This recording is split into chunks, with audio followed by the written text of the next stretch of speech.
Hi everyone and welcome back to Stamp with Anna, and today I'm going to show you yet another card we made at Stamp Class a few weeks back using the In the Pines bundle. Now because I do my classes virtually, I can't stamp and send images off to the ladies because it's against Stampin' Up! Policy to sell a kit with a copywritten stamped image.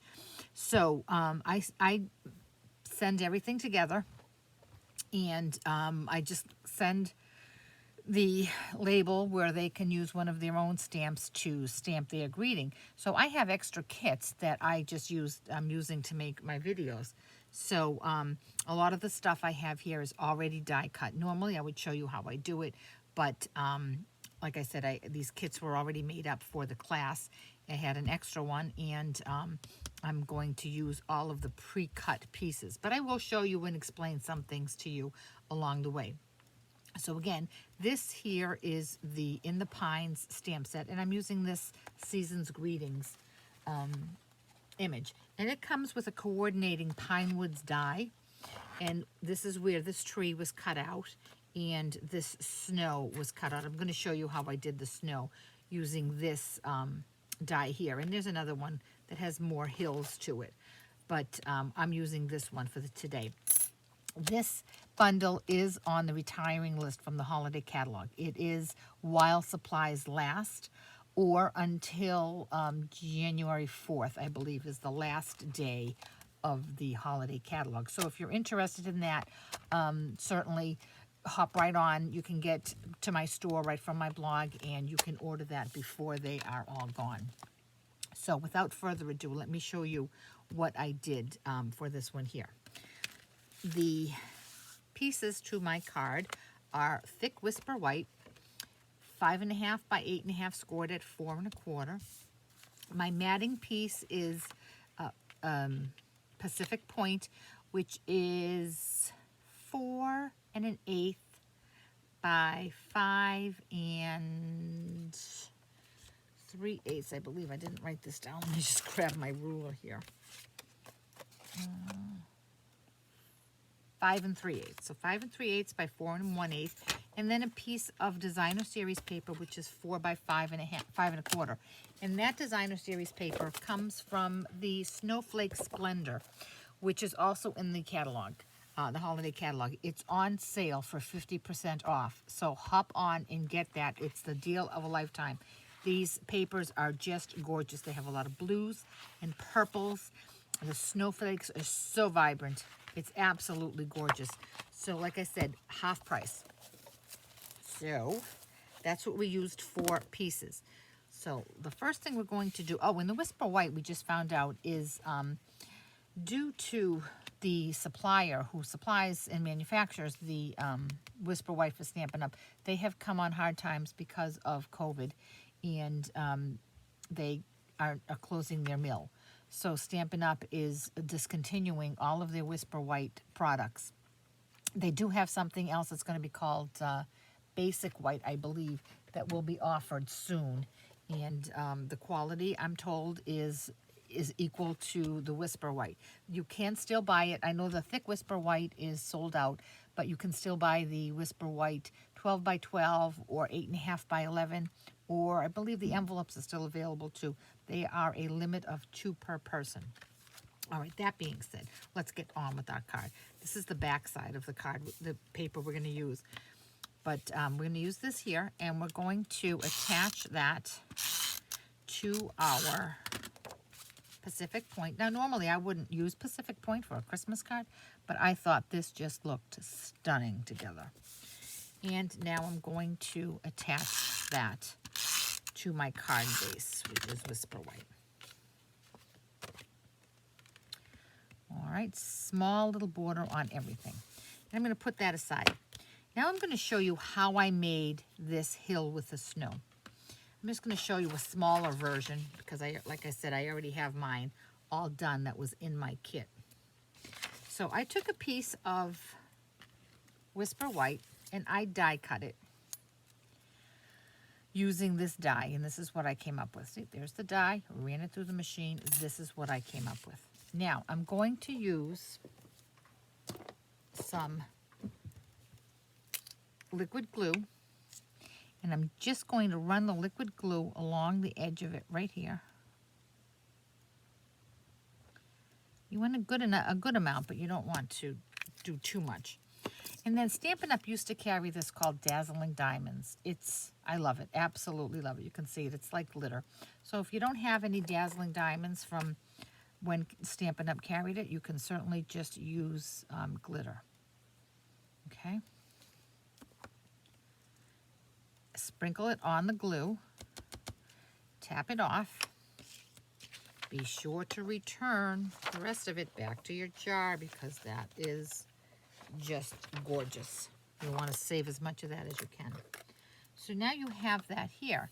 And what I like to do to make sure that it doesn't go all over the place is I just put a piece of paper over it and I press it in. If you have a brayer, you can press with a brayer, but I'm just going to use my fingers to show you.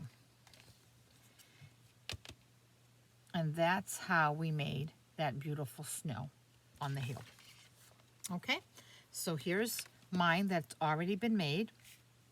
And I'm going to attach that. I'm going to line it up so it lines up with my patterned paper, with my Designer Series paper, and you can see the blue, the Pacific Point on the edge of it. Okay, so I'm going to turn it around and I'm going to attach, again, I'm going to use liquid glue simply because I think I'm going to get a better coverage and I'm going to be able to move it around where I want it better with that rather than using my snail. Okay, line that up so that it sits right there. Okay, and isn't that beautiful snow? I just love the effect, and it's so easy. So now from the Pine Woods dies, I have already cut out this large tree. This is him. Okay, and with a glue pen, a fine tip glue would work, or if you have a Xyron X, that would work as well. I just like my glue pen. I'm going to attach or apply some glue all over my tree.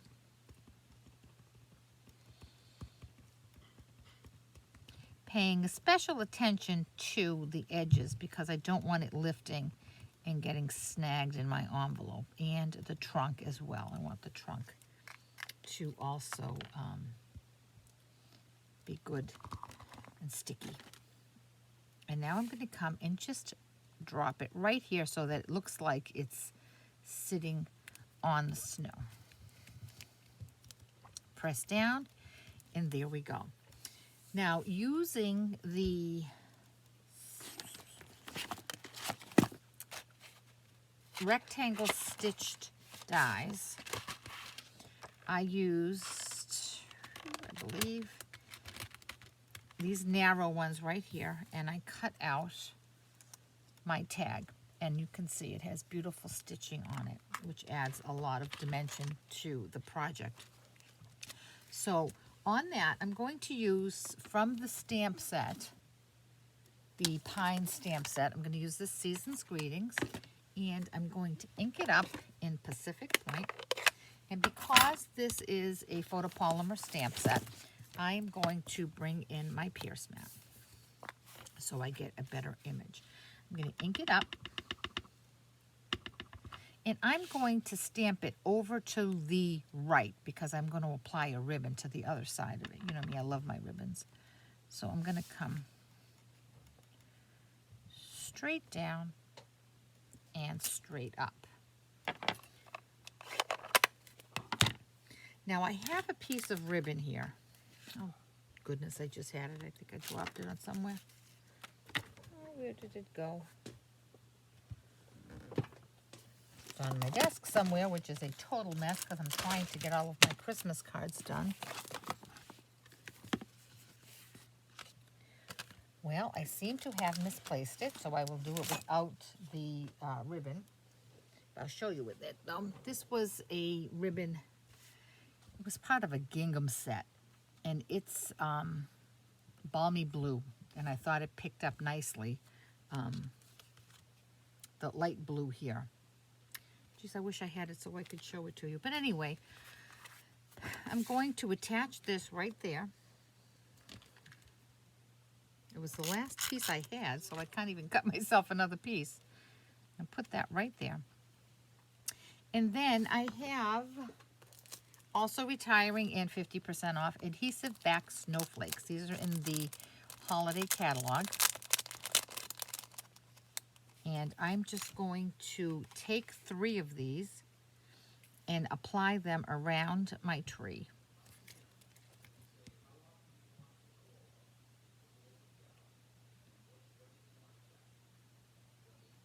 And I'm just going to try to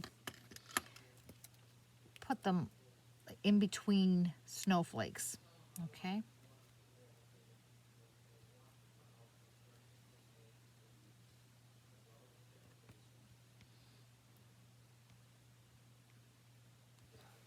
And I'd like to do things in 3, so I'm going to put one right there.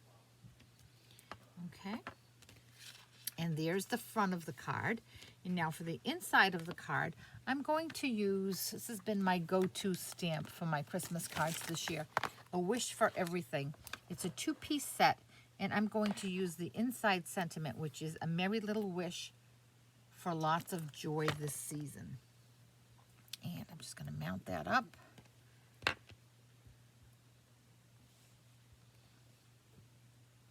And again, I'm going to use Pacific Point. Tap, tap, tap. And because this is a white base, I don't have to put an inside layer, which is good when you're making cards, assembly line, and you have to get so many done. So there's the inside of my card. And that's it. Isn't that beautiful? Let me show you the 2 that are complete and actually have that ribbon on it. Jeez, I'm going to have to fish around my desk. So here they are, 2 different colors, but all from the same paper pack. And you can see that they both have the blue on them, even though this one is lighter. And because I used a balmy blue ribbon, which is softer, it looks good against this light background as well as this dark background. If you have any questions at all about this project, or any of the products I use, please contact me through my blog, www.stampwithanna.blogspot.com. And since my classes are virtual these days, you can join in on my classes from anywhere in the world, anywhere in the United States. If you're interested, please contact me and I'll give you further information. Thanks so much. Have a great day, and I'll catch you back here again soon. Bye-bye.